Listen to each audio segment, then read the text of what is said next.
bitiwan mo ko! Ikaw bang nagnakaw ng ginintong orasan? Kung ako ang nagnakaw noon, sana hindi ko na pinuntahan si Avria upang hanapin kung nasan yun. Hindi mo dapat ginagawa ang mga bagay na ito, Perena. Hindi dapat ginagalit si Avria. Dahil inilalagay mo na naman sa bingit ng digmaan ng Encantadia. At hindi pa tayo handa, alam mo yan. Bakit ka nagagalit sa akin? Gayong batid mo na hindi ako nakikianib sa inyong pakikipagtrayduran sa Eteria. Pakikipagtrayduran? Ginagawa ko lang ang nararapat gawin upang iligtas ang nakararaming engkantado at mga diwata sa kapamakan. Kaya nakipagkasundo ako ngayon kay Avria. At hindi ako papayag na sirain mo ang aming usapan.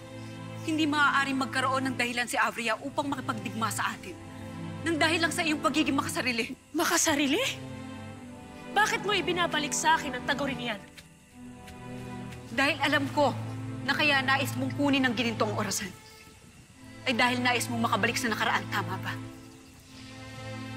Upang marahil masagip mo si Mira sa isla. Hindi ba?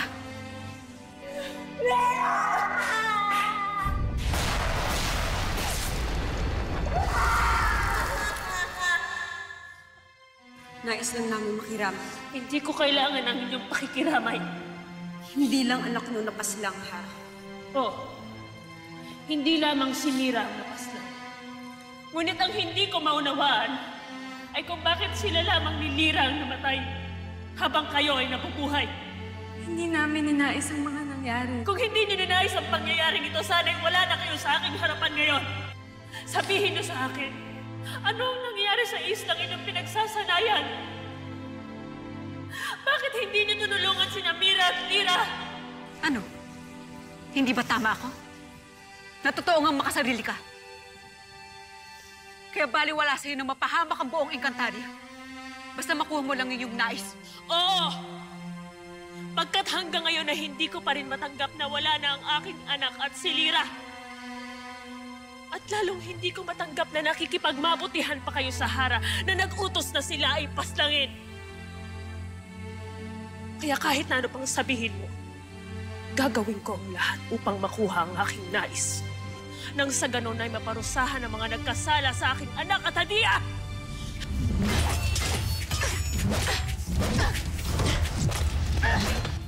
Nakakatuwa ang magkapatid na ito.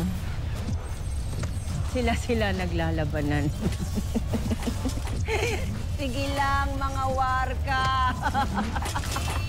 Magpatayan kayo ng mabawasan ng mga diwatang kinasusuklaman ko!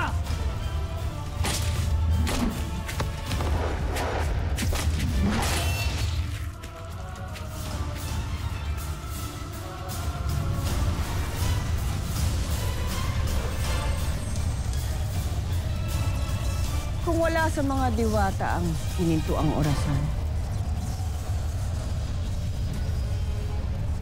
sino kung gano'n ang may hawak nito?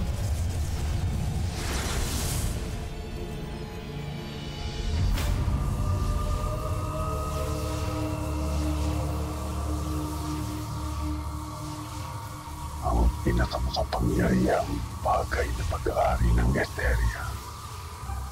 Marami akong magagawa at makukuha dahil sa iyo. Malapit na akong muling matahari dahil sa iyo.